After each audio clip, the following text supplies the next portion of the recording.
Good evening, guys. I am Mark Patterson, and you are most graciously welcomed into the dungeon.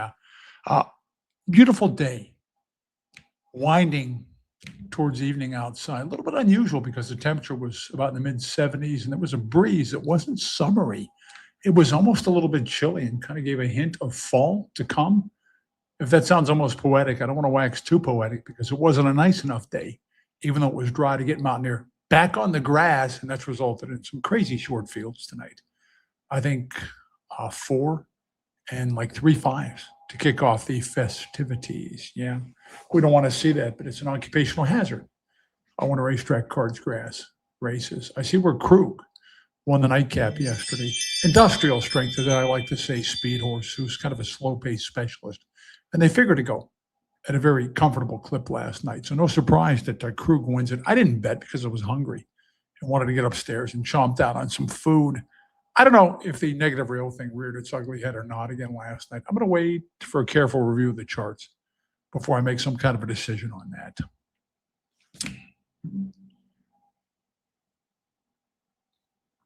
We had a good time in the dungeon last night. Talked about everything from pot gummies to Batman comic book captions and stuff like that.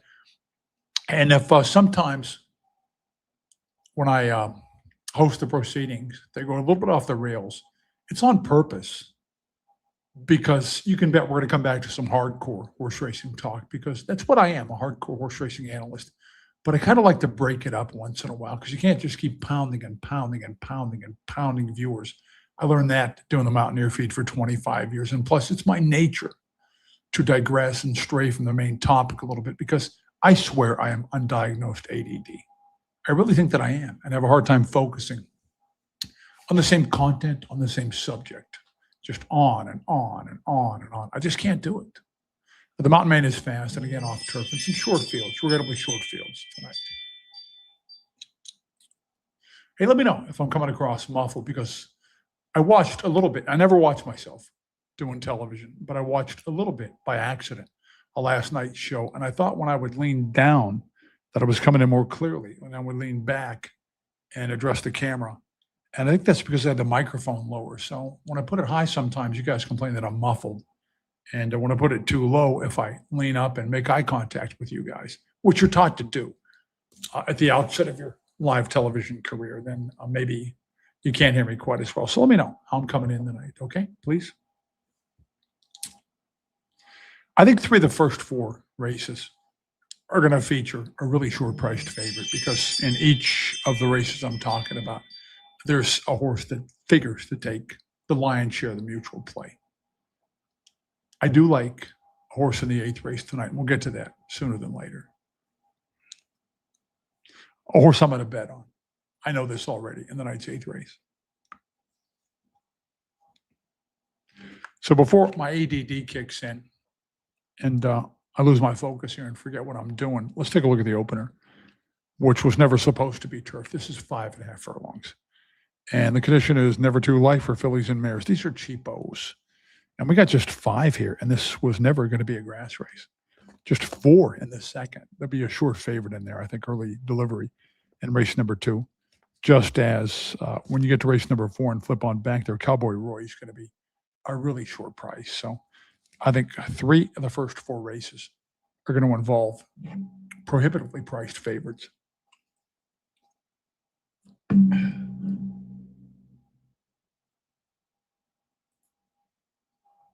And welcome into the comments, guys. Floyness, I mentioned, is a misconceived price point on the morning line. And let me pop that up there for you.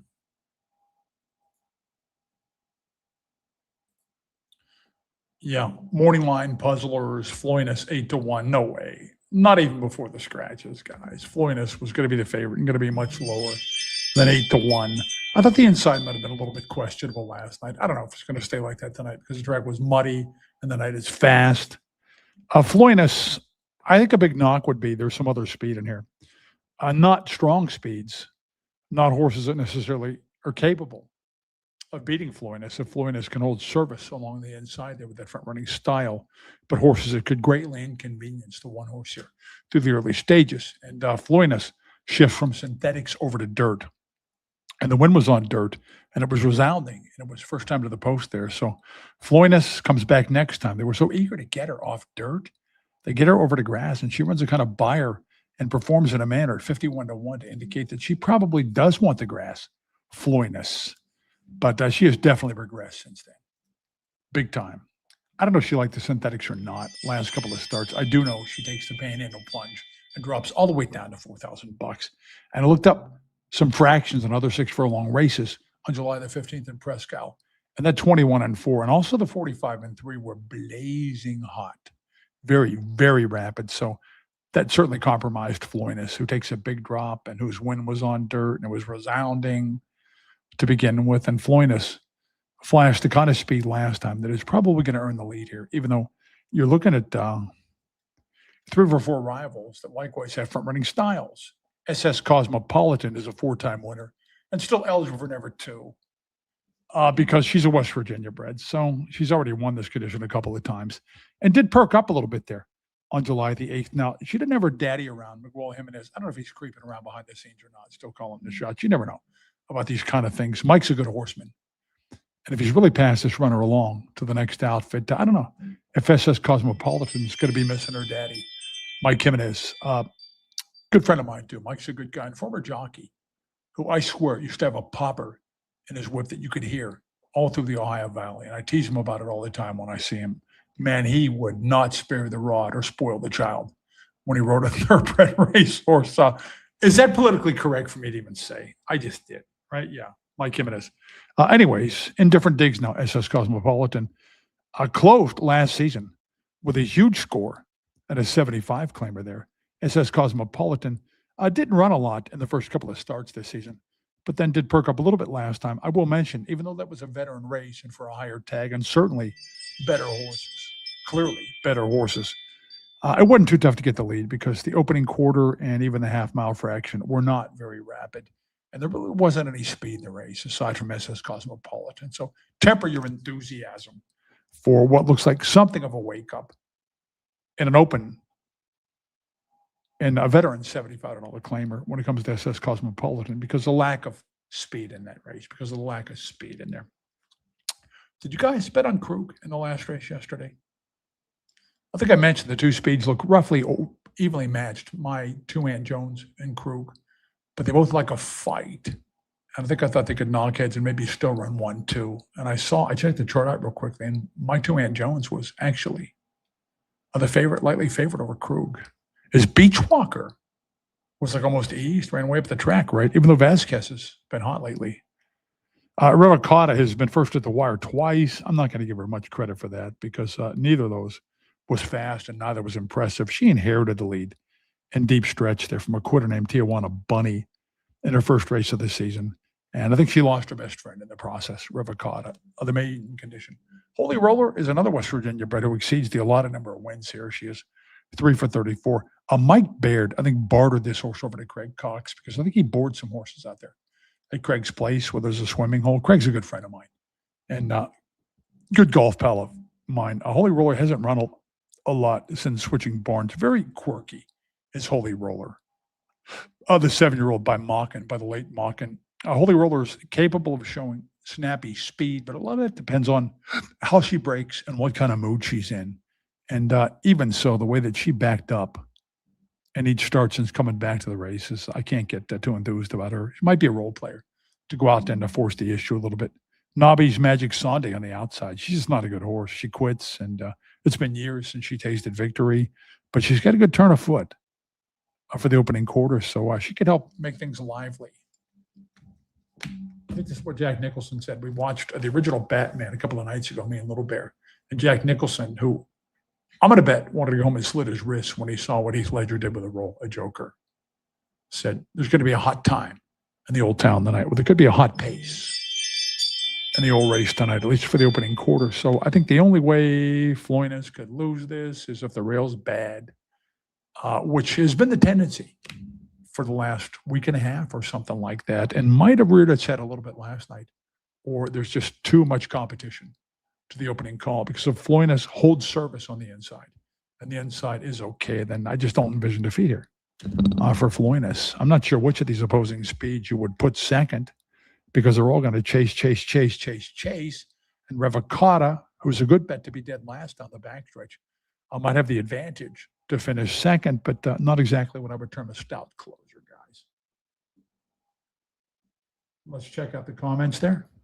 And let me know, guys, am I muffled tonight or am I coming through clearly?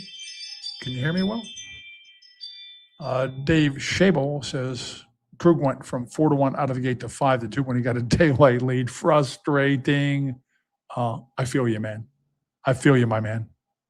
Jerry McKnight recommends you guys subscribe. It helps me if you can do that, because I got to shoot for 500 viewers or I can never see a dime out of this. And I'm not working now. And I have considerable investment into this equipment too, guys. My dog goes nuts every time that chime sound goes off. That is my home security system. Corey, it's not like anybody's going to walk in and rob me. Little Bear's upstairs, and a Little Bear in name only because he's 6'2" and probably about 280. Solid muscle too, man. He's so strong. You know, real life strength is so different than gym strength, because I've been pumping iron for 35, 40 years.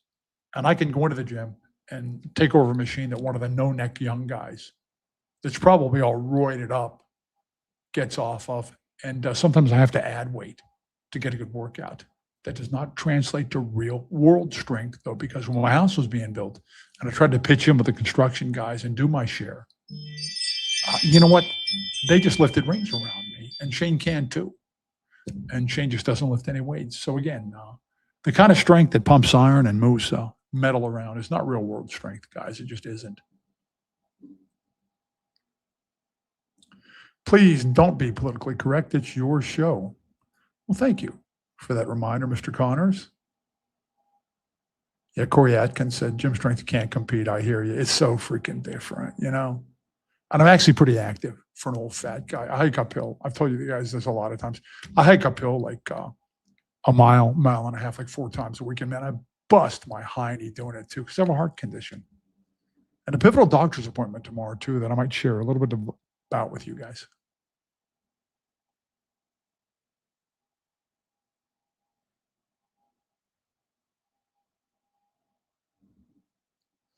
Let's move on over and check the odds out here, please.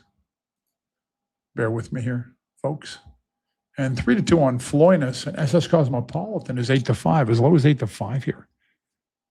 Cosmo, a 4-time winner over the Mountain Maine, and it takes the cake in that regard, and was in with veterans last time for a higher claiming price to boot. I still like Floyness better. Has really regressed, though, since such a promising commencement to her career. And that was as a 2-year-old, so not nearly as good at 3 as she was at 2. And now they're going to give her away for $4,000. This guy, Mike Rogers, doesn't run a lot at Mountaineer, but they're fairly well met when they do start here. I think he's 2 for 10 or 2 for 12 at Mountaineer over the course of the last couple of years, guys.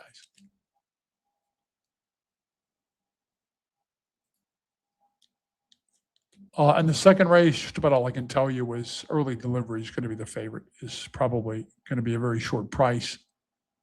And that trainer is 0 for 30, and that's only over the last couple of years, a time frame that the formulator stats are based on. So I went deeper, like back 5 years, and we're talking about like 3 or 4 for 150. So if that's a deal breaker at a really short price, I don't blame you. I don't blame you at all. Is the 6-horse mildly interesting there? And is Don't Compress improved a little bit since that super slow, glacial maiden win at a distance of ground on dirt last year? The guy who sends out Foster La Vista Baby, a little play on words, the Arnold Schwarzenegger thing, looks like the controlling speed, but that is the trainer who has got the white horses, right?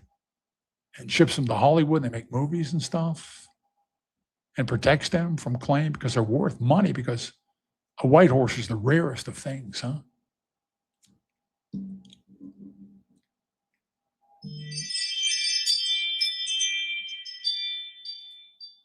Even money on Floyness, and may well go 4-5 or 3-5. I do not think it is beyond the realm of possibility. And you can see where the Mountain Maine has been heavily watered, as is their custom. some water to bind it is a good thing for the mountain main. It gets dry, loose, cuppy, and not so good along the rail when it's not watered sufficiently. As a matter of fact, during the infamous drought of, I think, 2024, yeah, it was dead rail for most of August. And I think the reason was one of the water trucks was broke. And Director Racing Jim Colvin, who was my boss, told me we can't keep enough water on it because one of the water trucks is busted. I guess now they have sufficient water trucks. And the track played fairly to the point where I almost rubber stamped no bias, no bias, no bias on my personal track bias notes that I do keep diary form on my website, which is not to be confused with the Dungeon YouTube channel. And you can check out my track bias notes by just seeking out my website. It's on my X profile. But it's also something you can find by searching at the Dungeon 2025. I do keep track bias notes on there. And it was to the point where I would rubber stamp fair, and praise the track man to high heavens. And I think I jinxed that crew because all of a sudden the dreaded dead rail set back in, which used to be the mountain main's rep for a long time. The 2 is actually lower than the 1. I like the 1's chances more, but I'm not going to proclaim the 1 some kind of immortal lock for reasons that I previously stated.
I posted an Andy Schnell comment there, which I think is very apropos. I think it's accurate. Sadly, I don't think we learned much about how the track is playing from that race. Just an awful field.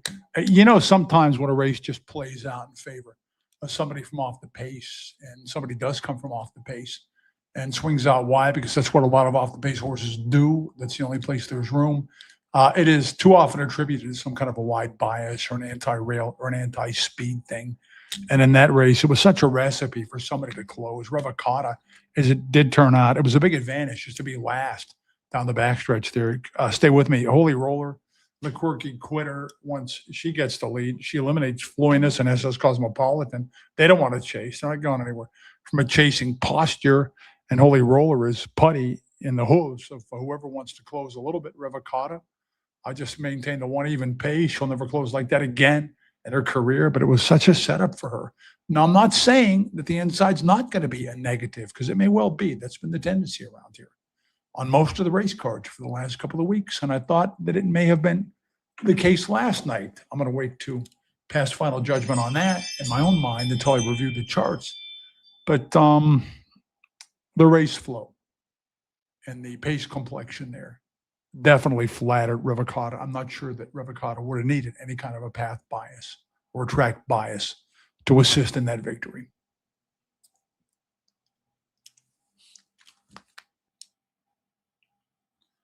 And now we got a 4 coming at us. Oh, goody. This was going to be a mile on the turf. Make it a mile on the mountain main instead. Somebody asked me who I like in the last race, and it ain't. And I say this all the time. It ain't sealed envelopes while we chant satanic things with dark hoods pulled over our heads, dancing around a campfire at midnight. I'm not keeping secrets here. A horse I'm thinking about betting on is 92 in the nightcap. Now, 92 has won 2 in a row at long odds. You're not going to get any kind of a price tonight, but I like 92 in the last race, guys.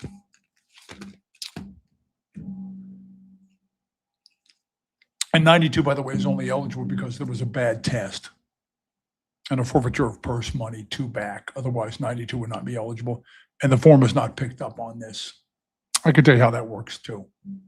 Communications between a racing office and Equibase and the track man. But some of those details might bore you.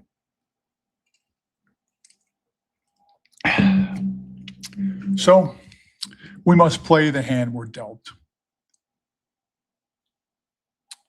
What did they say in The Godfather? This is the business we have chosen. Early delivery is going to be an early chalk. It's got to be a short price here, right? Early delivery. Both ones are on dirt for one thing. Early delivery has been in the money like 3 times on dirt at Tampa on the page there. And is always in the hunt, like was on top once at the pre-stretch and just 2 lengths and some change back at the pre-stretch a couple of times. Tends to hang at the moment of truth and can't sustain early delivery. And the trainer's record is hardly confidence inspiring for sure, guys. I'll tell you a suspicion I have here, and I could never say this when I worked on the Mountaineer feed. Sometimes when you see a jock travel with a horse this bad, all the way up from Florida, sometimes the jock is involved behind the scenes there. Now, I'm not saying Leon owns this horse. No, I'm not saying that. I want to be real clear. I'm not saying the jockey actually owns this horse. But that's the first thing you think when you see something like this. Another scenario, maybe he came here with the outfit. It's possible. At least he is familiar with his horse, huh? And I guess all these mounts would have done better in Mountaineer than they did in Florida, and his record wouldn't be this lousy, 1 for 77, Jose Leon. Una Roca, the 2. Una Roca wins 2 in a row on synthetics and then gets a couple of non-claiming opportunities. Those backfired. And Una Roca just has not run one single jump since flipping over to dirt after a second consecutive synthetic win there. And even got down to $4,000 and lost by 11. I think probably the only reason they're keeping this horse afloat for $15,000 instead of coming right back for what they claimed Una Roca for is you don't find 4,000 claimers written for never threes on grass, and they want to try turf with Una Roca. So I think they would gladly sell Una Roca back for the same $4K that they spent on her at the box. Fosta La Vista, baby. I used to have this thing where every once in a while I would open the show as Arnold Schwarzenegger. welcome to the simulcast show, where we don't pick winners, we eliminate the losers. We have daily doubles, 2 of them. That's the world's worst Schwarzenegger impersonation. It's bad. It's bad. And don't tell me it's not. This is the guy that's got the white horses. I don't know if he owned Trigger or not. I've been watching The Lone Ranger with Clayton Moore. I don't know if he owned Trigger or not, but he sells those white horses to Hollywood sometimes. This is a bay, so not much residual value. Foster La Vista, baby. Broke 1 to 2 life condition at Churchill Downs and has been up around the pace a couple of times at Churchill since then. And those 30,000 claimers with non-life conditions, those come up so much tougher than even allowance lifetime races at Mountaineer. Foster La Vista, baby. I didn't flash any speed last time. That could be ominous. And it's getting a little sketchy off from November till March and then a couple of more months. I think this guy almost trains as some kind of a hobby. I do remember him winning on the grass in gate to wire fashion with one of his Hi-Ho Silver steeds at this incredibly high price, maybe 5 years ago, something like that. I do remember this. Foster La Vista, baby, figured to have the lead completely to herself if she still has speed, which was not in evidence last time. And that makes her a threat, I think.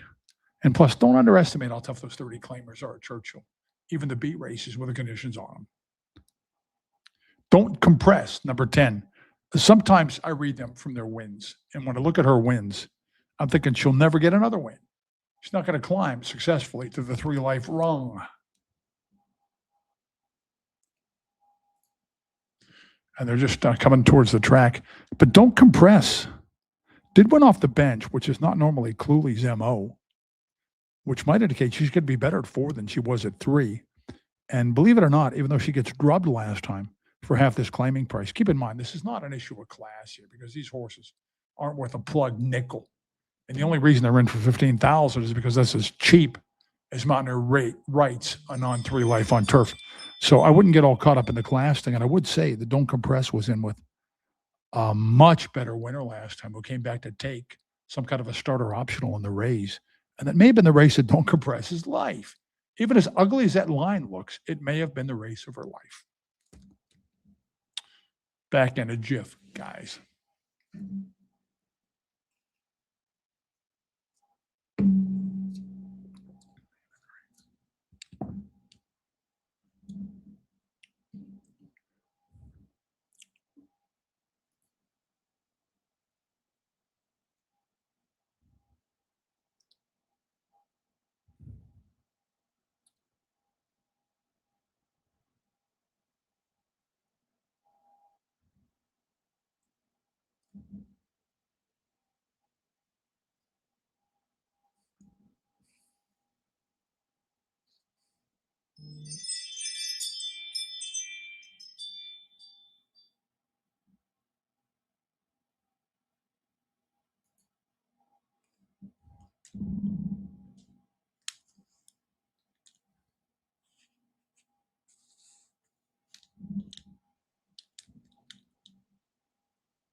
So bombs away, Bob Grant, good handicapper, been a friend of mine for a long time. Says maybe Jose drove the van up from Florida in a cost-cutting measure. I don't know, man.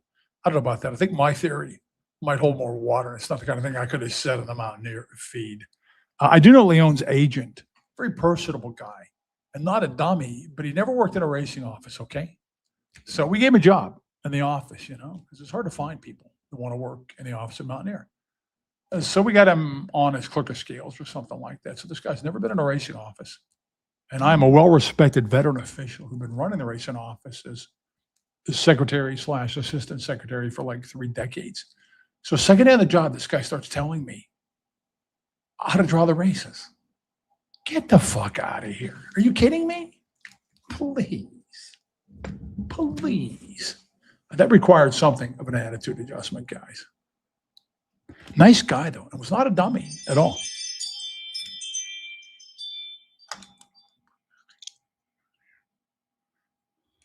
Yeah, 3 to 5 on early delivery. You want 3 to 5? I don't know for 30 trainer. I don't know. Sometimes those things turn around when they come to Mountaineer. As a matter of fact, it's almost like Bizarro World in the Superman comics where everything's opposite. Superman's a wimp, and the Joker's a virtuous guy, or Lex Luthor's pillar of society. Everything's backwards in Bizarro comics. And sometimes Mountaineer works like that with outfits. Sometimes their records here are the exact opposite of the records elsewhere. You know the old expression, don't call him a cowboy until you've seen him ride. Well, don't call him a bum trainer until you've seen them perform like a bum at Mountaineer. None of which means I'm going to take 3 to 5 and maybe even lower on early delivery here. But other than that, what are you going to do? I used to say, if you don't like a Dennis Cluley horse, try and invent a reason to like it. But just 5 to 2 on Don't Compress, 5 to 2. And we're not exactly talking talent there. Not exactly talking raw talent. If you look at the company lines, the vanquished company lines, and those two less than 1 length victories. Foster La Vista, baby. Could be just boating out there in a soft lead, too, huh?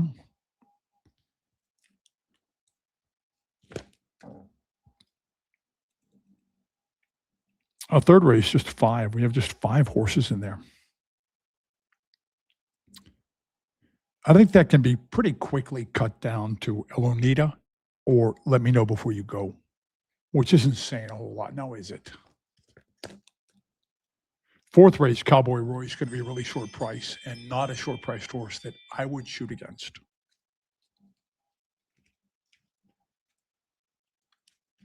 It almost felt like a hint of fall in the air out there today. Got a doctor's appointment tomorrow with my urologist. I've been carrying some kidney stones for like a year and a half, and they haven't been moving around. Occasionally, they do discomfit me. And my looming health issue is the doctors don't like my kidney function. And it kind of hangs over my head. And I try to avoid doctors at all costs. And my MD wants to put me on some kind of kidney meds and wants me to hasten my way to the urologist to do something about the kidney stones. Although I feel better after I asked him last week on a routine visit. On a scale of 1 to 10, how concerned are you about my kidneys, doc? I'd take like 15 pills a day because of my AFib. And that stuff tears your kidneys down, right? So he tells me 4. I'm thinking he's going to say 7, 8, even 9. When he said 4, I am encouraged by a 4. I will take a 4, baby, for sure.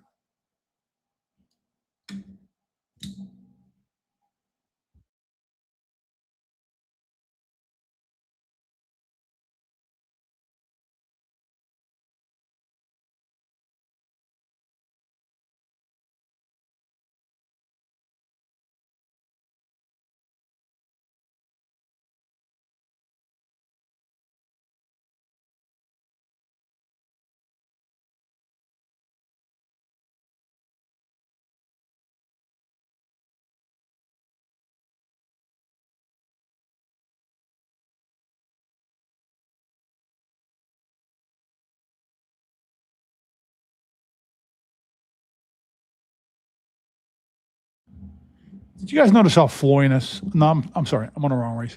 Did you guys notice how early delivery? If you look at some of the races, you would almost make her some kind of a cinch here.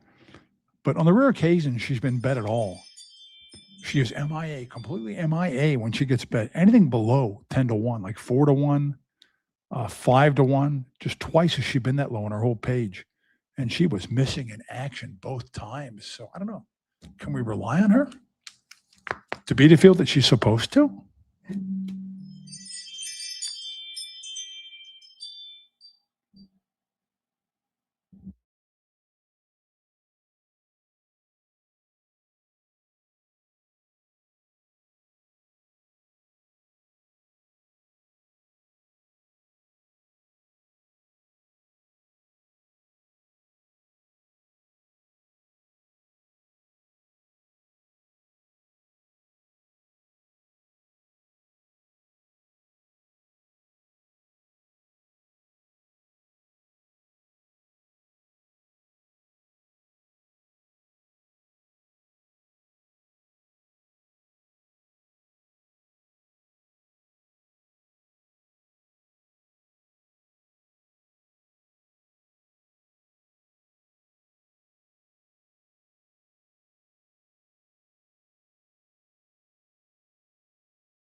There's no way the Steelers are going to change those numbers. That would have been insane.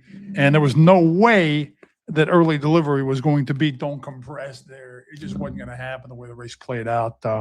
Early delivery is a piece of bad guana. And you know what? You can tell that from the the only two times in his life he's ever been found the bat in a field at 4-5 to 1. He took a powder and lost by 12 lengths each time. So he's just a really bad horse. His early delivery from a really bad barn, too. And a really bad jockey who got his lunch eaten there, I think twice in the race, and maybe visited some of it on himself because halfway down the backstretch, he's on way more tactical speed than is Gonzalez. And they're going like 50 to the second breaker beam, but Gonzalez goes up and usurps Leon's position. And then Leon insanely tries to split horses a couple of times instead of taking his medicine for his own stupidity and swinging back around, which would have been the move. And don't waste time checking and setting. And then Gonzalez, within the rules, allowed his mount to drift out. He just ate Leon's lunch there, but he didn't have to. Because I think I could have ridden Don't Compress and beaten Early Delivery, who, again, is a piece of bat guana. I don't know if that race tells us much about the track, but that's another winner that was not only wide, but was encouraged to drift even wider to the final stages there, Don't Compress. And it comes back to the old maxim, if you can't come up with a reason, if you can't find a reason to bet a Dennis Cluley horse, invent one.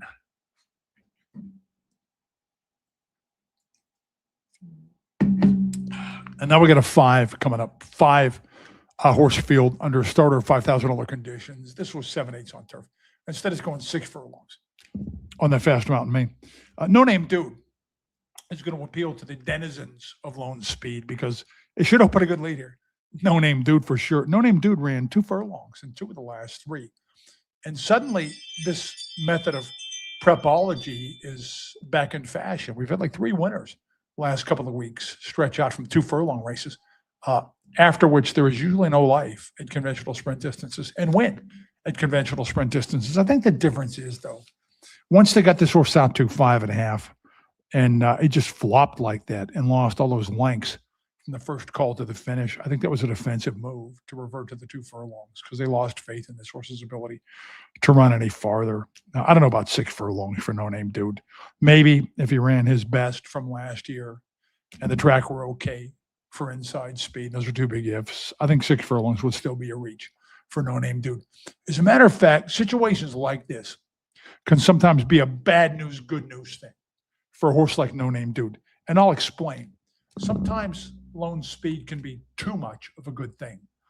A horse like No Name Dude might need some cover speed to run cover and give a horse like Let Me Know Before You Go or El Onita some obstacles to run around just to get to him. But I think the good news here, if you're going to bet No Name Dude, is, yeah, you got your lead. Oh, yeah, baby, you're in front 3 lengths, 4 lengths, whatever, under wraps. The bad news is the horses that got back from 2 turns have already advanced into second and third by the time you bank into the turn with no obstacles between them and you on number 3, No Name Dude. So Lucky Curlin was down to $4,000. He's the 2 horse on dirt and loses by 10 lengths. And I don't think that a lot. This horse is way better on turf, just a much better.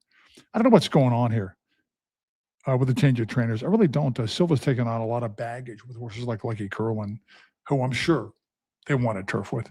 El Onita and Let Me Know Before You Go, I think, are the prime contenders here. Hope Joe's right. I know beat El Onita on May the 25th, but Hope Joe's right. It's strictly a route horse. And El Onita, I think, has won going short and has sprinted decently on a couple of occasions. And Hope Joe's right. Just doesn't have any speed at all when he goes short. And you have a strong horse like El Onita, and even Let Me Know Before You Go, who could actually have some position down the backstretch here. I don't think El Onita was quite down tight with the screws and dead fit when Hope Joe's right beat him there. And what was El Onita's just second time under silks and first time at a route since last November. So I think it's going to come down to El Onita or Let Me Know Before You Go. And El Onita, I think, is better on grass. Smart win, fast win. 2 starts back. He is 2 for 3 on turf, but he comes back at his next one, and he's not supposed to beat Prairie Hawk, who was the speed out of a good barn, Teresa Connolly, and who would come back to win, shortening up to 6 furlongs, Prairie Hawk. So you give him a ticket to ride, Prairie Hawk, with a lead on those saw splits. You're not going to beat him. But El Onita, I think, should have hung tough for a little bit longer than that because he was right behind those really soft fractions. And I don't like the way that he caved in the late stages there. I do think this horse is better on turf, El Onita, which is not to say he can't win this on dirt because he could. He really could. The horse, I think, you might want to consider betting on if the price is right is number 6, Let Me Know Before You Go. And let's see how right the price is right now. Okay, guys? Yeah, 4 minutes to post, which is an eternity. And Let Me Know Before You Go is the 9-5 favorite. I've seen Eric Reed get moved up a lot when he gets horses claimed from him. And this is a good case in point. Let Me Know Before You Go, who gets claimed that has been back to win twice since then and also finish in the money a couple of other times. And now, when he wins on grass on June the 21st, he was the only speed. Let Me Know Before You Go. So I'm not sure that win counts for a whole lot. It was just a soft pace for him. And I loved him in there at 5-1 and couldn't believe that 5-1 was the price and Let Me Know Before You Go. But his big effort came on July the 5th there. I know it was off turf, but the horse who beat him to the wire there only to be disqualified. Some Are Blessed is a good dirt runner. And Let Me Know Before You Go was cut down at the start and made up many lengths there and then gets fouled through the home stretch a little bit too. So had double trouble in that race. It was a superlative performance, Let Me Know Before You Go, that tells me Gomez improved this horse by leaps and bounds and certainly has the keys. So Let Me Know Before You Go. Let Me Know Before You Go last time. That particular starter race bears no resemblance to this one because Force of Justice is a force, just a monstrous starter allowance runner going long or short and had to be some ridiculously short price in there. And Let Me Know Before You Go just kind of ran flat. But this is a huge drop in price, in class rather. And also, when you look at the horses that have been running 2 turns, Lucky Curlin, El Onita, Let Me Know Before You Go, and Hope Joe's right. Let Me Know Before You Go is the only one who's been close to the pace, if not in front, at sprint distances before, which doesn't mean he's going to top no-name dude, but might give him the jump, might give him first run on the 5 and the 10 here, huh? Back in a minute, guys.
So Chris Connors, my man, says, I was fortunate enough to witness the great Zippy Chippy go down in defeat, along with like 500,000 other people.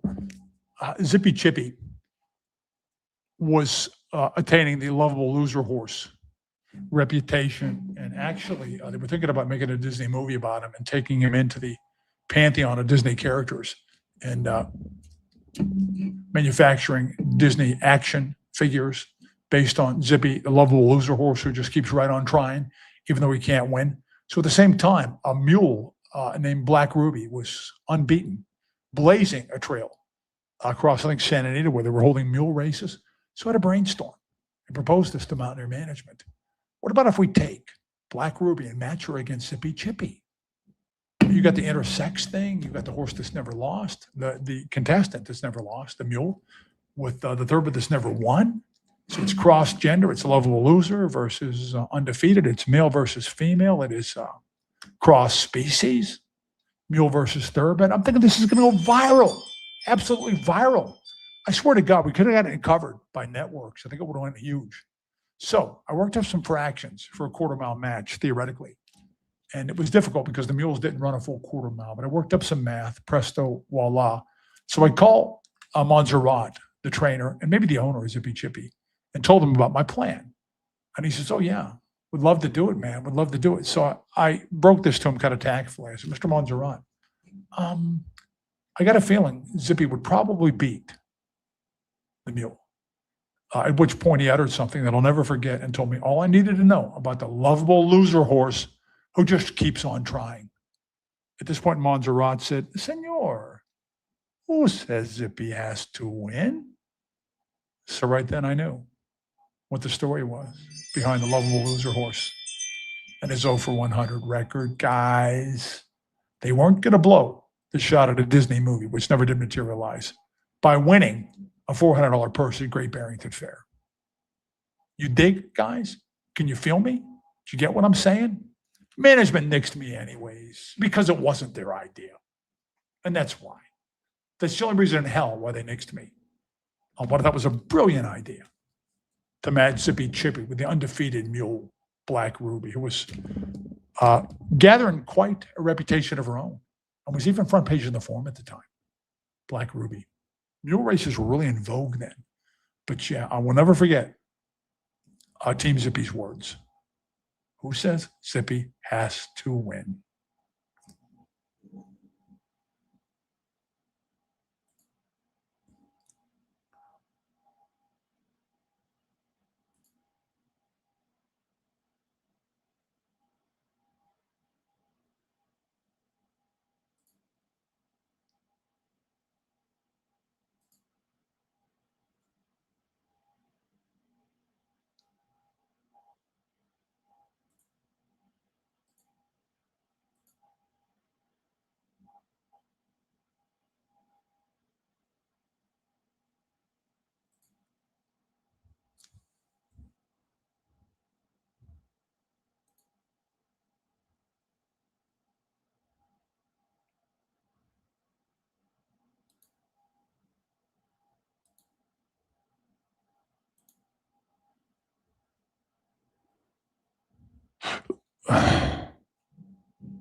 Is anybody else shocked at 3-1 on Lucky Curlin?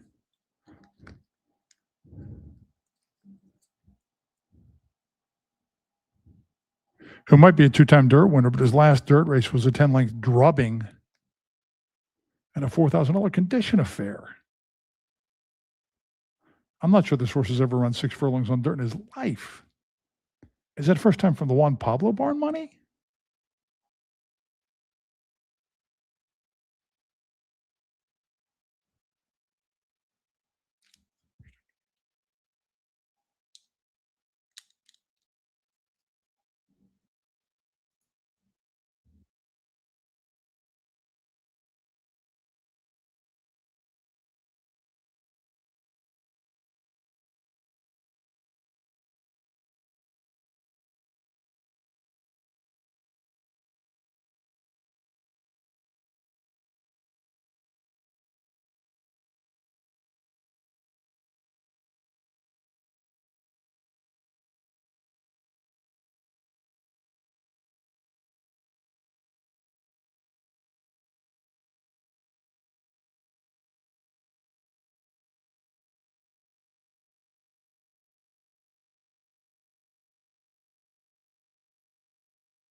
So the good handicapper D-Rex, for reasons we really don't know, is actually Rick Springfield, time preserved, as he looked in the 1970s when he was a teen idol, judging from the picture there, said, "Let me know before you go." Looks ready to go to me. Yeah, I agree. D, rest. And yeah, I made a bet on "Let me know before you go." "Let me know before you go" dropped way back, a lot more than I expected. No Name Dude almost parlayed that lone speed lead into victory, but not quite. Big surprise there was Lucky Curlin. The money was fairly well informed, as I did not expect that kind of performance from Lucky Curlin. I wanted my money on Lucky Curlin when they turned for home there, but here came "Let Me Know Before You Go" chugging up the inside. And by my math, that's almost 45,000 they've banked with this $4,000 claim. I've seen this done before to Eric Reed. The book on Alejandro Gomez, he likes to run the wheels off of a horse. He will enter and enter and enter and enter, run him back on short rest time after time. And this was the third start in 24 days. And that tends to knock the speed out of a horse. So "Let Me Know Before You Go" definitely not as sharp as he was when he wired that turf race in June, and then comes back and gets slaughtered at the start and was actually much the best against far better than these in that off-turf race in early July there. "Let Me Know Before You Go." Is that your picture, dude? Anybody ever told you bear an amazing resemblance to Rick Springfield? Or are you just a Rick Springfield fan?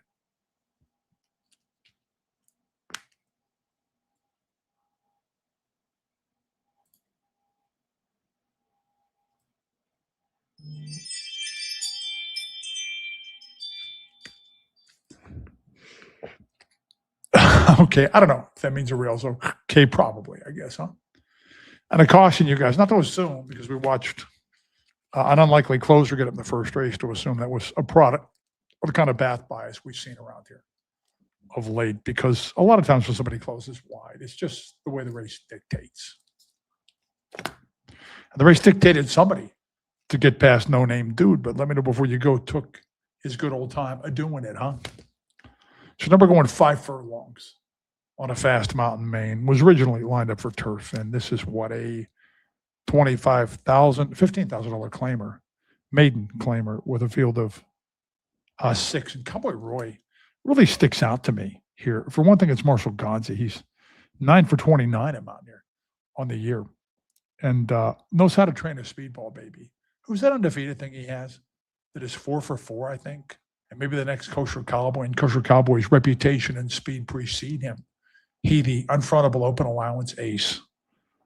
Anyway, Cowboy Roy is no Kosher Cowboy, but Cowboy Roy rolls into town there, going from turf to dirt, and didn't fire. And the first claimer of his career there at 3-2. So it was kind of ominous how he's up the track as the favorite when he drops into a claimer there on April the 17th. So I don't think we were going to see this horse at his best ever run to the potential that he showed in that Colonial Grass race when not to be claimed last September. But nonetheless, Cowboy Roy, after an inexplicable failure to show his customary speed on May the 24th, comes back at his next one. And I thought ran lights out. Never should have been favored there at 9-5. That was insanity, I tell you. The winner of that, Sonny's Pride, had already run a 70-something buyer, believe it or not. And it was legit, I think. And a maiden special weight race in Ohio. Went second to an absolute monster. And Sonny's Pride should have been. Sonny's prize should have been 4-5, but wasn't. Cowboy Roy took all kinds of support. And actually, Sonny's Prize, who's got a lot of speed, fell into a good trip in the catbird seat as Cowboy Roy's throwing down out there on fractions that were by far the fast part of that race. That was fast early and slow late to the extreme, that 6th of July race. So I'm going to give Cowboy Roy more credit than even the talented Sonny's Prize, who won it, because you're not going to see too many 22 flats and 46 flats and that kind of company, maiden company, when you're en route to 6 furlongs and 114. And this horse does have the short sprint quickness, does Cowboy Roy. Now, his Achilles heel here, if you're willing to overlook his debut there, which wasn't good, as a 6-5 favorite, and overlook the fact that he's done no better than one well-beaten third-place finish from 3 consecutive runs, is the absolute chalk. If you want to ignore those ominous notes, then the seeds of his defeat would have to be maybe some other speed in this race. Titanium Coco's got some speed. Has not flashed Cowboy Roy kind of speed, and really hasn't flashed his best Florida form since he hit Mountaineer, but he's got speed. And 30-30, who almost wired the first race of the season there on April the 12th. But he was lone speed in there, believe me, 30-30. He's also got some early foot. And maybe not an ideal pace scenario for Cowboy Roy, but off his last one and off the Godsey factor, I'm thinking he's going to be really hard to hold down from his attempt to make every pole a winner, right? But this is one of those horses I mentioned that's going to be a really short price. I knew that the one horse in the first race, remember when I said 3 of the first 4 races are going to feature prohibitive favorites, and the one horse in the first race, Floyness, still out there running, but was really short. Early delivery was like 3 to 5. In the second race, the third figured to have no prohibitive favorite. It didn't. Is we got 7 to 5, and let me know before you go. And in this one, Lord knows what kind of price Cowboy Roy is going to be, who should not have been bet like that against the likes of Sonny's Prize, but should be bet like that. I'll drop it out of 15,000 against this crew. So let's check out the odds board here. And the Cowboy is 4 to 5, and I would be surprised if it didn't tick a little lower. So if you're thinking about some kind of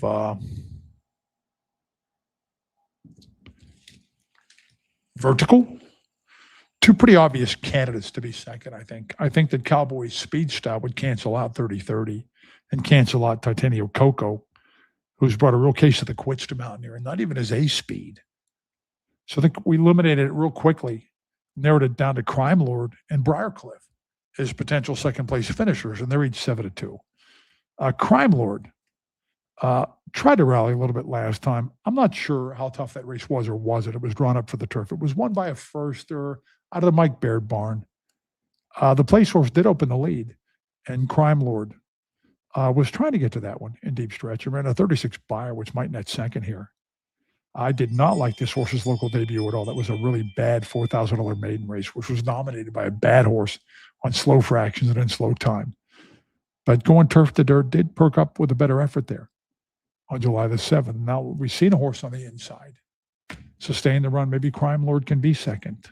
A Briarcliff on the outside, I think would be interesting to be second on the cutback, if nothing else, and gets a clean trip out there. Briarcliff is an interesting case. For whatever reason, Tina Ramjeet runs some of her maidens against winners, which is never done and it never works. I think that Briarcliff has been employed as a rabbit for stronger finishing stablemate in at least one of those attempts against winners. On June the 29th, as Semper Atticus, another Ramjeet horse, benefited as his little friend went out there and fought hard on the fractions and actually held second, which really surprised me because Briarcliff was all in and climbing over horses after a so-so beginning to get to the lead through the mid stages there, and surprised me to hang on for second against winners when his only role in there was as rabbit, and then gets the hard send next time also on July the 21st, and really didn't nail the standing start there either. And keep in mind that a quick break can be more critical, although this sounds backwards, counterintuitive, in a mile race than it is going short because you got that quick dash to the first turn. So I think he might be better served here out of the gate at a sprint distance with a clear post position on the outside. That doesn't mean that he's got any taste to chase horses at all because we haven't seen that from him. Briarcliff. And when I hearkened back to his most recent sprint race, that was just straight up ugly because I was thinking he's going to mow that field down, just mow them down on the turnback. And the class dropped to $4,000. So it's not necessarily been a good sprinter, Briarcliff, but I think he's on a short list of prospective second finishers to the now 2 to 5 Cowboy Roy, who's going to be unbettable in the win pool. So what do? Are you going to punch a 4-2 or a 4-11, guys? Let me know in the comments, or maybe you see this race differently. Hopefully you're alive in the horizontals.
Did anybody in the comments see what the try paid? I bet Exactas. I rarely bet tries. I bet Exactas much more frequently, and figured out that I could bet them equally, both combinations, 4-2 and 4-11, and it had to be one of the two, and make out better than a win bet on Cowboy Rory. It was really a lock. It was really a freaking cinch in there out of that fast-paced race to a much better horse last time, Cowboy Rory. But I'm thinking now, man, you could have punched 4-2-11 and 4-11 two tries to infinity there. Buzz Lightyear to infinity and beyond. Yeah, you could have approached it that way, because how can those horses not fill in the 2-3 slots behind Cowboy Roy? You know, it's not going to be 30-30 with the opposing speed style. It's not going to be Titanio Coco, who's been a big flop in Mountaineer, with the opposing speed style. And I wouldn't hold my breath for a Burton Zip firster to bust into that exacta party or trifecta party either. So my man Todd McCullough says, I'm befuddled with buffoonery to not do whatever it took to keep you in some form as on-air analyst. Well, aside from the fact that I resigned and they did not give me the boot. My man is going full Tommy Lee Jones. This is a story I told the other night. I referred to him as the late Tommy Lee Jones and was corrected rather harshly. When they were filming the worst of the Batman movies by far, it was just really lousy with, I think, Val Kilmer as Batman. It just didn't work. The only one worse was George Clooney. And Tommy Lee Jones was playing Two-Face, and Jim Carrey, the talented Jim Carrey, who's not a serious actor like Tommy Lee Jones, is playing the Riddler. So he's carrying on. And I guess he's staying in character when they're not filming at the commissary and stuff like that. And so he sees Tommy Lee Jones at dinner during the filming. He goes over and says, hello, Mr. Jones. It's really nice to see you. How do you like the movie so far? Tommy Lee Jones barely acknowledges him, at which point Jim Carrey says, what do you have against me, Mr. Jones? At which point Tommy Lee Jones utters the classic line, and Todd McCullough's going full Tommy Lee Jones here. Good sir, I cannot endorse your buffoonery, said Tommy Lee Jones to Jim Carrey. So Todd McCullough shall henceforth be known sometimes as Tommy Lee Jones here in the dungeon.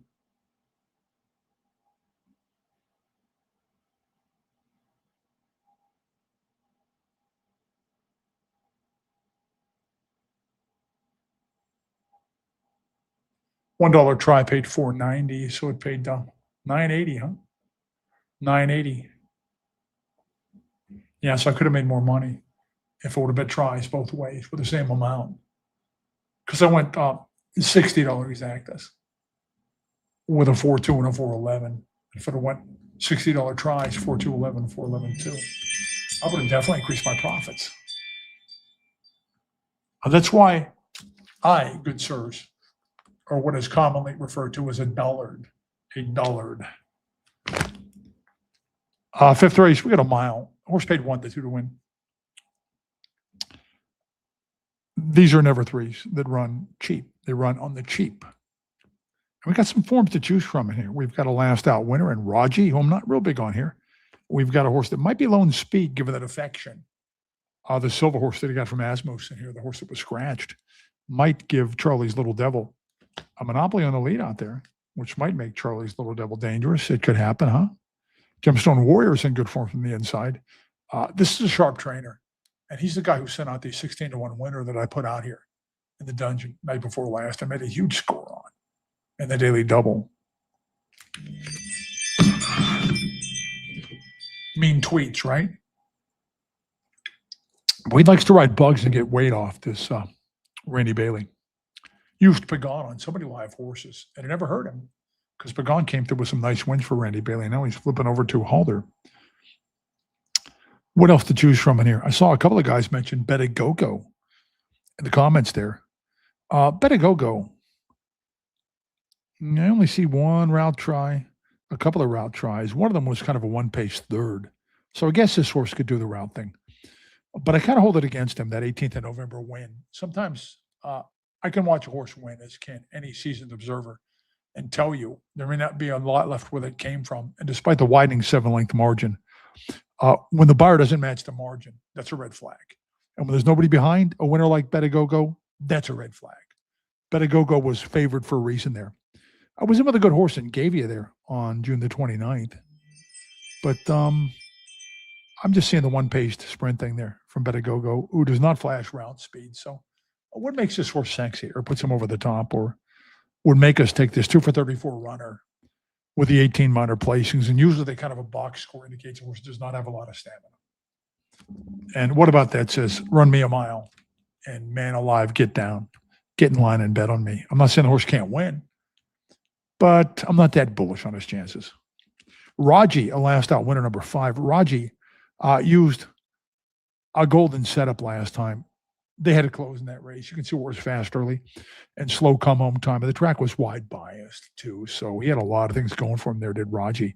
Now he has run some good routes in non-claiming company, no less, but that was back in the year of our Lord 2024. And he's kind of a case of arrested development. The barn's got it going on right now. I will give them that much.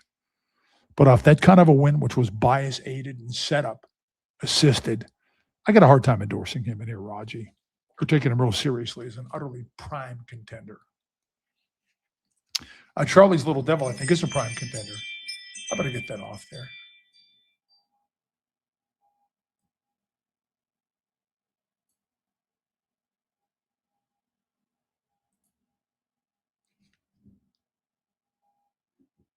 Can you guys hear me okay tonight? Because I'm closer to the mic, and I watched a little snippet or two of last night's show and thought when the mic was low and I leaned up to address the camera, that I wasn't coming across real clearly.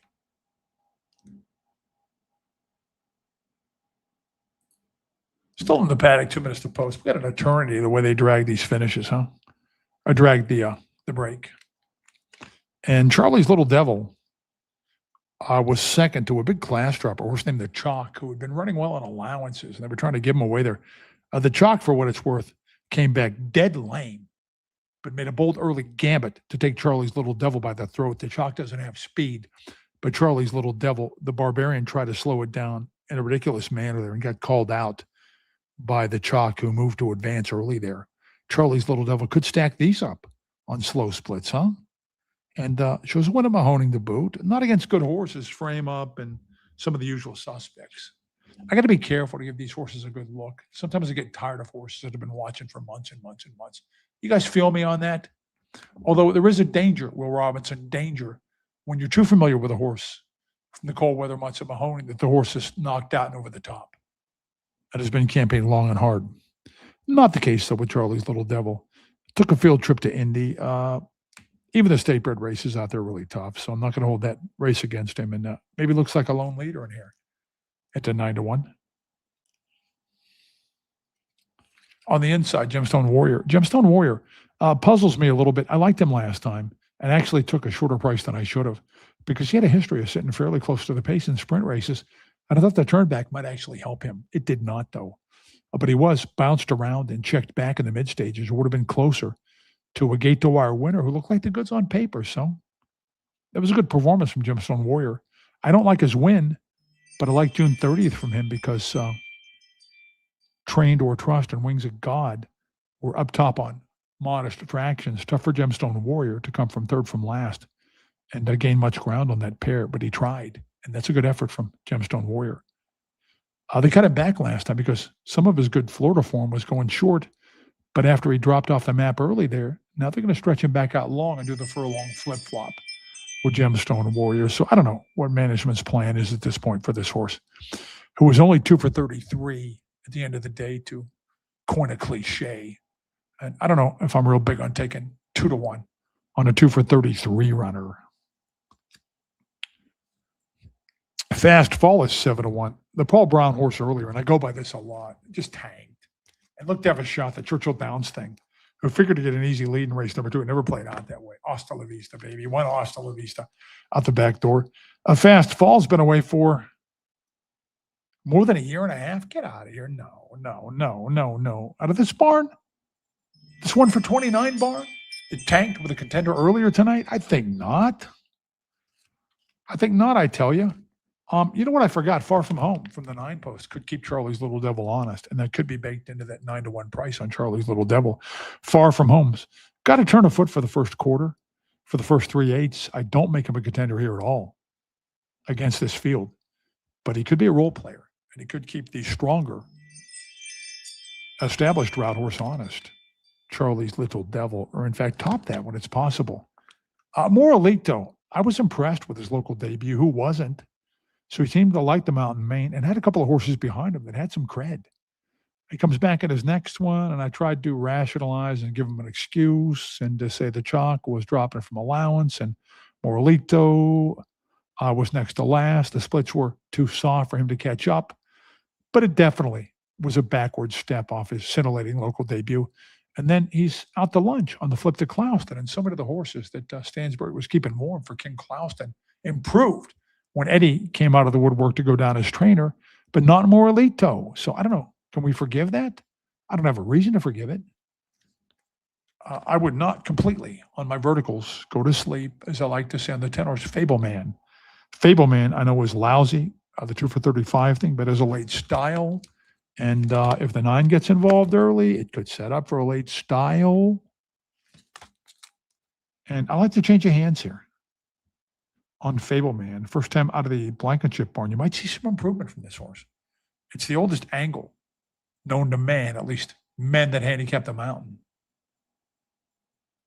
And it used to be gangbusters under the radar before DRF started to denote the changes of trainers. And there was a time back in the prehistoric age when they did not denote changes of trainers. And man alive, you would see all kinds of form reversals from horses that were switching barns, and the fans would leave disgruntled as a horse reversed form for better or worse on the change of trainers. And the public wouldn't even know the horse had changed hands. I'll have more about that a little bit later, guys. Right now, I'm going to go peruse the prices. I'm not sure I feel a wager coming on here, though. So all the best to you guys that do plan to bet on this race.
Sorry, guys, I got to jump back in. My man, Steve Majewski, is fast forward coming out of wicked races. He's coming off a wicked absence from the game, Steve. I wouldn't waste my money there, man.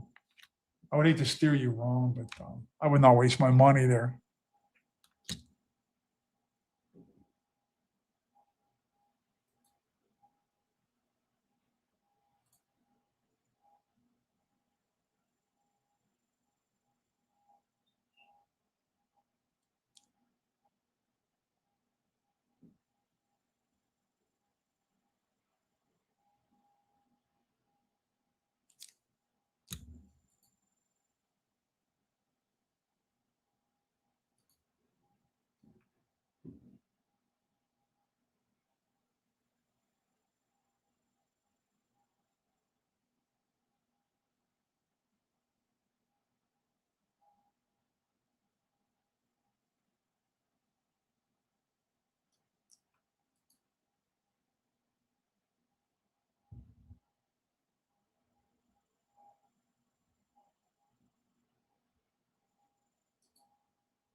I strongly considered after I signed off their win place bet on the 10 horse, and that would have really bummed me out because he loomed a winner, a dead ass winner from the quarter pole to the wire. I'll tell you what I think made a difference there in the final drive. And I'm going to try and say this tactfully. Bailey Weatherly just can't finish.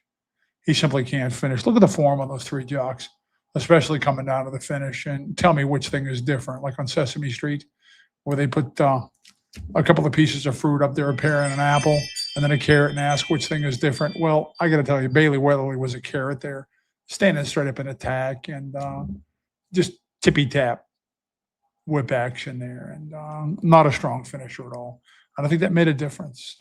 If you take either of the other two jockeys and put them on Fableman, I think he's probably going to eke it out there in the final drive.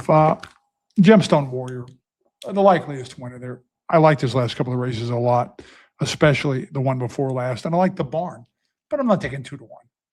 on that 2 for 33 record. I'm not doing that shit. Get out of here.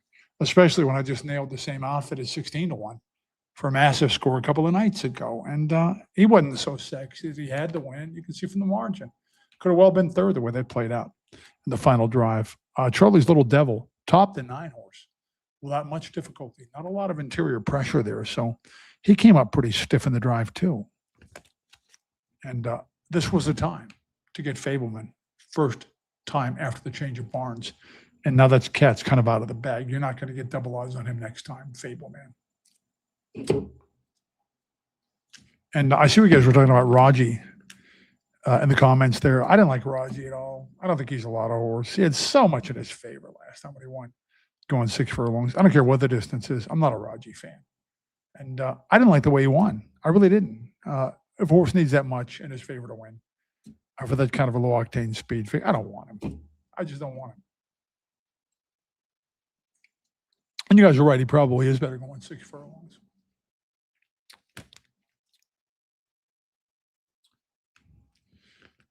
I was going to tell you guys about a proposal I made to Mountaineer Management about changes of hands, changes of trainers, but it's going to take a few minutes to tell. So we better get on to the next race, which looks action-packed, huh?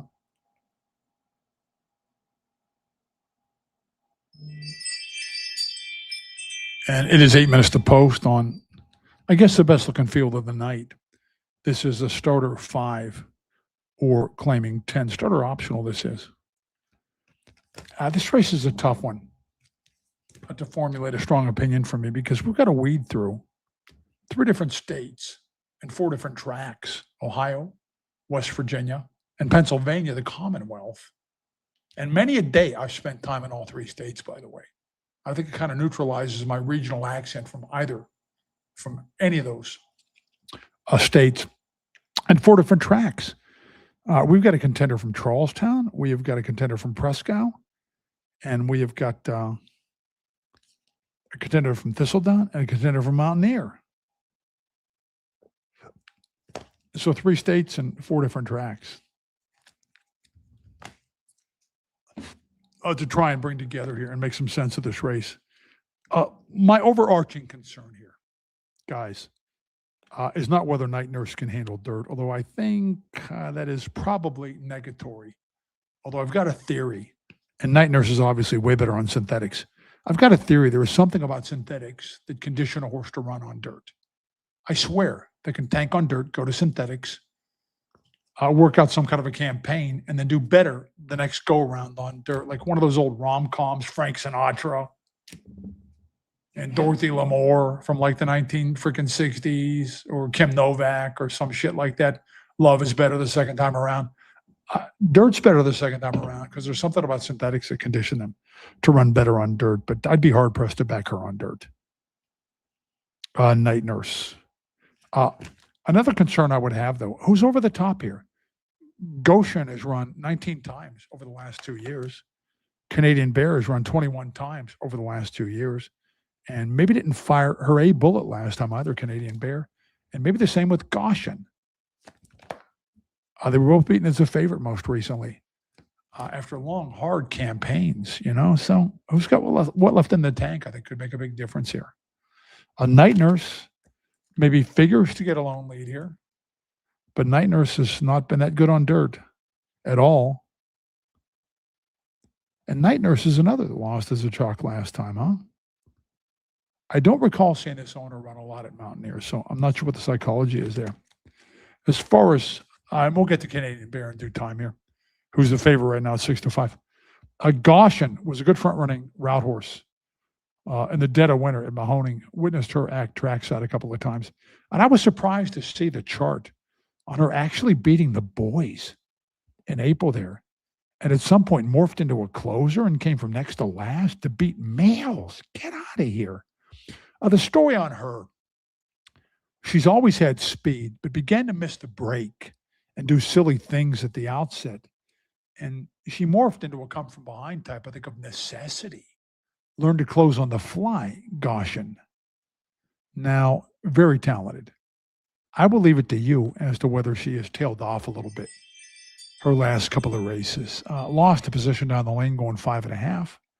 on the turn back on on June 20th. And the next time at 9-5, I don't know if she ran her A game there or not. Figures to get a good trip, though. Night Nurse, if you theorize that Night Nurse is a dirt hater, and you put Gaussian second through the mid stages, good and relaxed, and under wraps, just drawing a target on the dirt hater, then Gaussian trips out well here. And on the inside, you get Canadian Bear. Canadian Bear won a 2 other than allowance at Mahoning going long, and that was a second consecutive allowance win at this mile distance. And then tarried at the start and was like 12 lengths to best, at least 2 back, was Canadian Bear, who's the best horse here if she fires. Her or Gaussian, I would say. But Canadian Bear, next time, just not the same kind of performance. Now, she was beaten by a Lone Speed, who's got some ability. And that's how you beat a horse like Canadian Bear. But she definitely showed some chinks in her chalk armor last time. And what was her 21st start over the last 2 years. So is she knocked out and not what she was?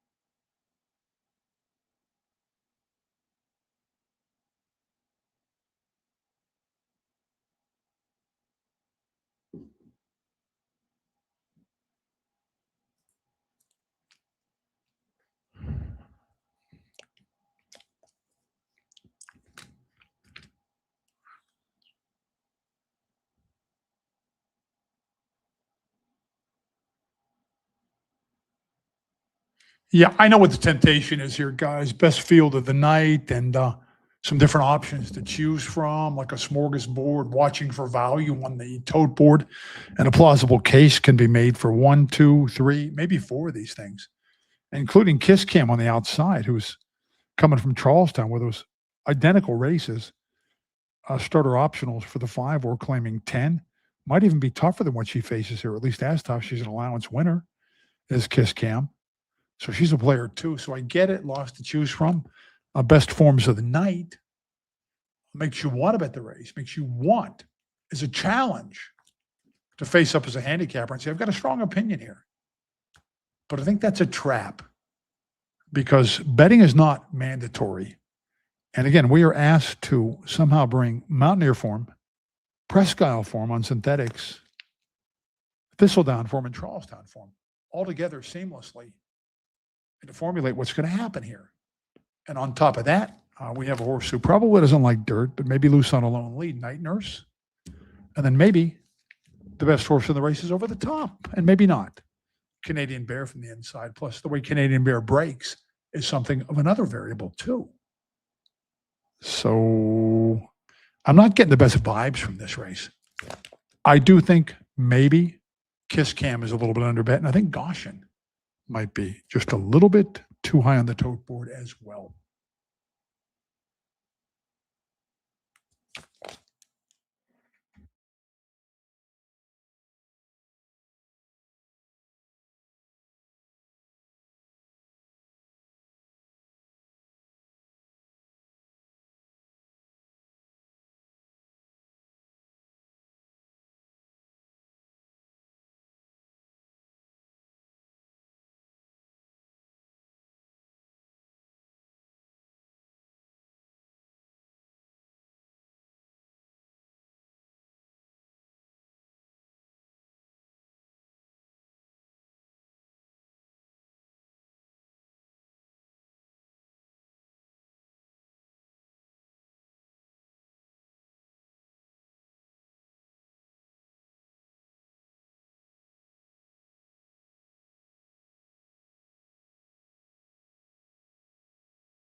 You guys are pretty sharp. You're spot on in the comments there. Nobody fired anything resembling their A game there or their B game or even their C game. And that was just attrition, a war of attrition in the late stages as those two leaders began to stagger. The 5-horse was walking and that leader doesn't want dirt, night nurse. And that was far from vintage Canadian Bear. Canadian Bear actually nailed the break. So she's supposed to make mincemeat out of that off-form field, but she doesn't. Stay left lead. It just kept lunging and lunging and lunging and check the fractions. The field comes home in almost 30 seconds for the final 440 there. So a Canadian Bear just lurches across the wire. And if you took 6-5 on Canadian Bear, you're living right. And say a little prayer tonight and thank the good Lord that you collected on that bet because Canadian Bear didn't fire at all. Not even a little bit. You got to be so careful, man. These long wraparound campaigns, these horses that have been running hard and been put up wet since early last year in a lot of cases. And once they show a little sign of faltering or cracking or don't produce quite like they should as the favorite, you got to be careful about going back to that well again. I do like a horse in the 8th race. I told you guys about it earlier, 92. And if I'm betting the double, I'm going to take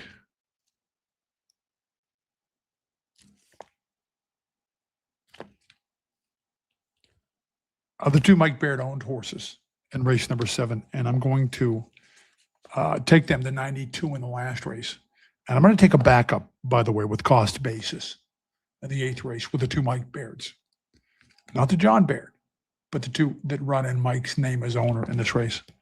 The experienced horses there, oh man alive, how slow can they be? You guys know the drill.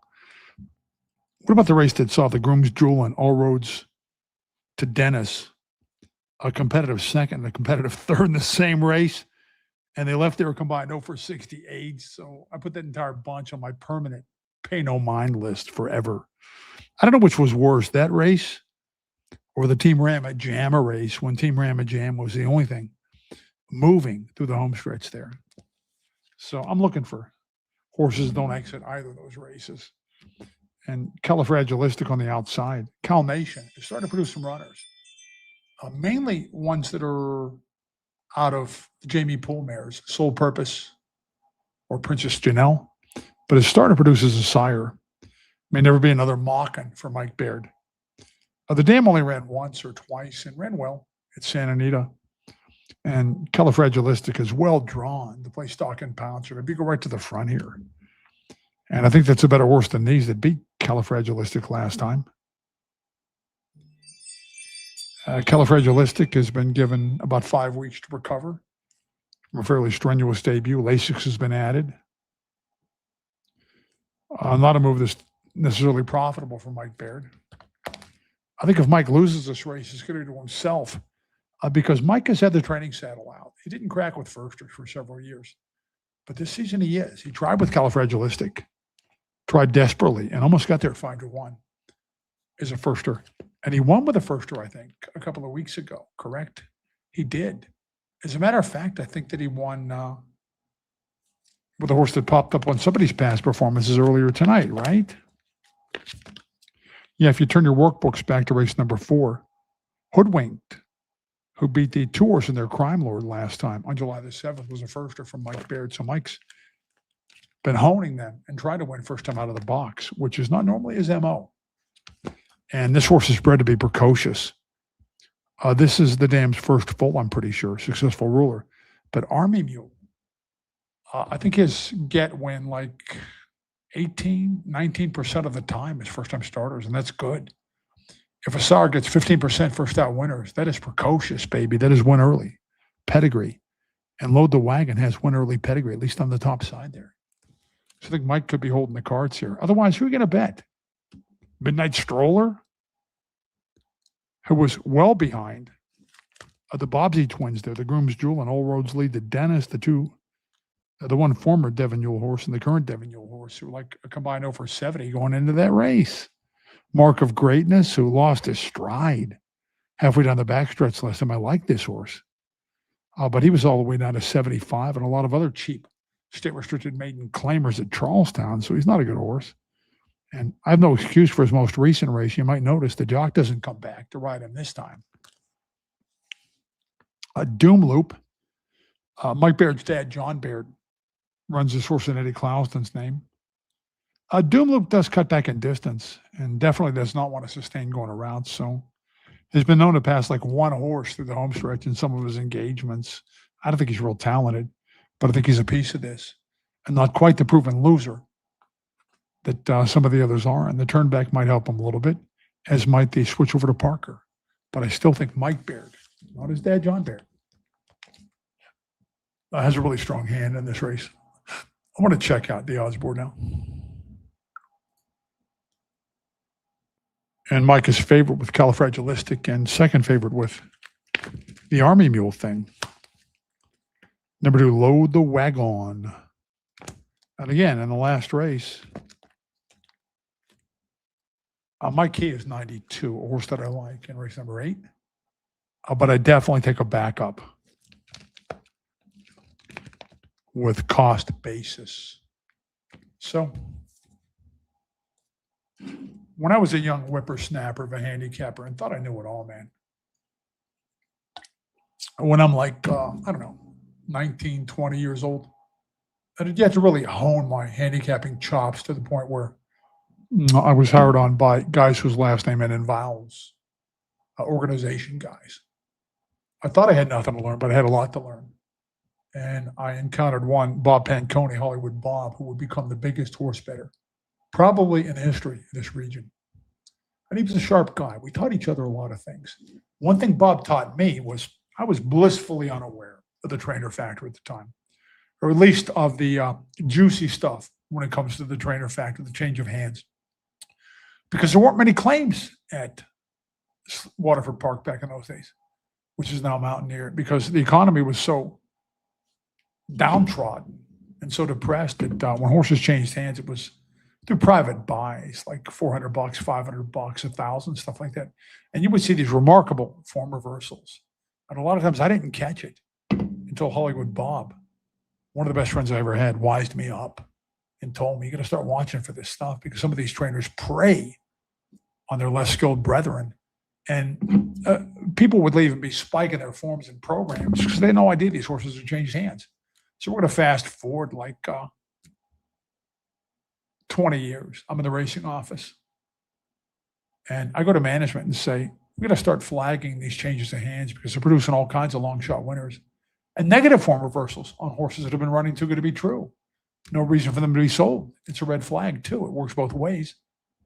And I clipped all kinds of charts that showed dramatic reversals of form on the change of hands. And I said, we can flag this and put it right in our past performance program. And we can scoop the daily racing form, which does not put this stuff in there. We can flag it back in our cut room, which is a technical term for when a change of trainers is picked up on by racing officials for the program to come out. So let's start flagging it in the program and listing when these horses change barns. I was told nobody cares because it wasn't their fucking idea is why I was told nobody cares. So to make a long story short, DRF starts to do it like 8 months later, and I had them scooped. I would have beaten them to a critical piece of information. It would have been so handicapper friendly and would have underscored that it's a trainer's game, baby. But management said, and this is totally dissing racing fans, serious handicappers, nobody cares, I was told. By some jerk off who was employed tangentially in the horse racing part of the enterprise over at the hotel. And the tail used to wag the dog back then. We used to have to take orders from guys that didn't know Joe Narcavish and I, the legendary Joe the Cat Narcavish and I, used to have to take orders from Monte Grand Hotel guys that didn't know dick about horse racing, not 1/10 of what we did, but were higher on the corporate ladder because they kissed ass at the hotel. And that hotel used to wag the track back and forth like a tail wags a dog until Rosemary Williams came into power and installed a little something called the merit system. And after that, Joe and I found our stars on the rise.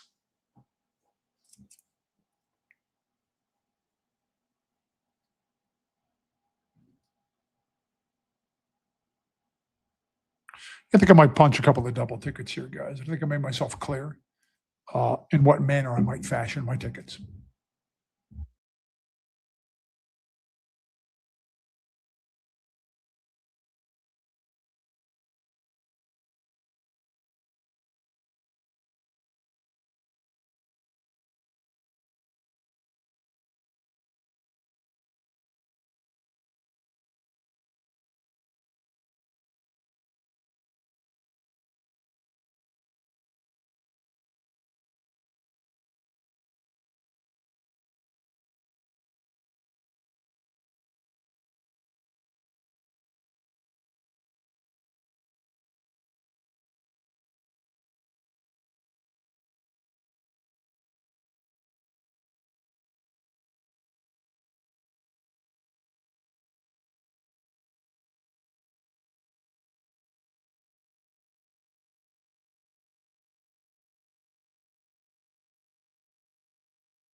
Guys, considering that the same owner or trainer can only run two in one race at Mountaineer, who do we think calls the shots on that winner? That's a quick pop quiz, guys. Whatever the case, the cutback helped. Change of riders helped. And guys named Baird sweep the trifecta, which is a common occurrence in these West Virginia restricted races. Now, Mike Baird has gotten rich in these races, man, and may have a prospect on his hands in Load the Wagon who broke sideways and then ducked the other way and was gaining stoutly in the late stages there. But keep in mind the little factoid. The same owner or trainer can only run two officially in the same race at Mountaineer. So you guys tell me who's calling the shots on the 7-horse there Doom Loop. Doom Loop with a rally that doomed the favorite, Califragilistic. Well, the 2 is the one I want stock in moving forward for sure. So I'd hoped to not have to pull cash out of my pocket to bet my big thing in the last race, 99 or 92. But as it is now, I'm going to have to.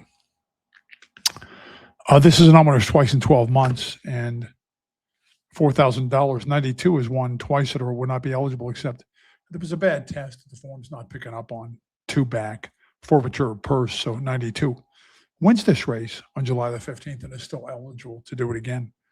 92 wins off the bench there. And the place horse came back to win. So there's that. It was closer friendly though. When 92 got a ground saving trip. And it kind of looked like a race that invited some chaos from off the pace. 92 comes back at his next. And that race was chock full of speed. It was a good setup for 92. But he didn't bounce. And whereas long shot winners rarely repeat and off bench winners usually regress, he didn't either. In fact, he improved smartly to beat a much better horse. Silva Charge, who came back to be second at 5/8 and supposedly recorded a buyer near 70 or something like that. I like the race shape for 92 here because you got speeds like Otis, and Cost Basis and Class Actor and Alfie Sullivans, who might be the quickest to first call, but never opens the lead. And I don't think he can run 5.5 anymore. And then you've got hangers like Julius Ferrari. When he doesn't get the lead, he likes to hang. And 1 or 2 others. So all in all, I think it's the 3rd straight good setup for 92. Not the kind of horse you would normally expect to win 3 in a row. But I'm more impressed with his second off-the-bench try than I am his off-the-bench run there. I think he's got a square shot to come back and three-peat. As far as Otis goes, I had a question. My good man, a good friend of mine, Kenny Neely, says that's got to be Kim Poole behind the scenes there. Kim Poole used to train at Old Waterford and Mountaineer and then switched his tack to Thistledown and in the winter Oaklawn Park and takes a lot of good horses from Oaklawn to Thistledown and wins all kinds of allowance races. Burkholder's his owner. And these guys haven't run anything at Mountain in a long time, man. So I don't know why all of a sudden they grace us with Otis, who seems in good Cleveland form. I know that he ran in longer races the last 2 times and had speed-friendly setups, loose on the lead on both occasions, shortened him to 5.5. And I think he's likely to have some company, is he not, in here? The pace horse that I fear, the only pace horse that I fear a lot is Cost Basis, who tried to change his style last time on the fly and ran competitively and who won smartly for Snazzy Fig the time before. So if he gets the lead here, then I think he may be long gone. Cost Basis might have an outside chance to be outfooted or fight it out and still win. Julius Ferrari fell out of there in front last time. Very unlikely for that to happen in here. And did not have a lot behind him, even though the place horse is italicized as an X-Style winner, which was last night. Didn't beat much and didn't do it stylishly. The place horse to Julius Ferrari last time. I don't think he wants to pass horses anymore. And I think he's going to be outfooted here too, down the backstretch. Julius Ferrari. So that is my quick take, kind of the cliff notes of the nightcap here. And man, I invested in some doubles there with the 2 Mike Bairds and not the John Baird. It is 5 minutes to post, and right now I like the price on 92. I know it sounds strange because it was 55 to 1 double nickels and then almost 14 to 1. But I think 4 to 1 would be fair here. on 92. And I do fear the favorite cost basis. So all the best to you guys. And my mantra here is text me anytime you want, 304-224-4339. I'm a night owl. I will get back to you either in the wee hours or the next day. Like to go back and forth with you guys because, and I'm going to record this and keep playing it because I mean it sincerely. You guys are not my viewers. You're not my fans. You're my friends. So thank you very much for participating in the place we call the Dungeon. Catch you Sunday, and it's supposed to rain Sunday, by the way, at about 15 minutes until post. Until then, Mark Patterson out.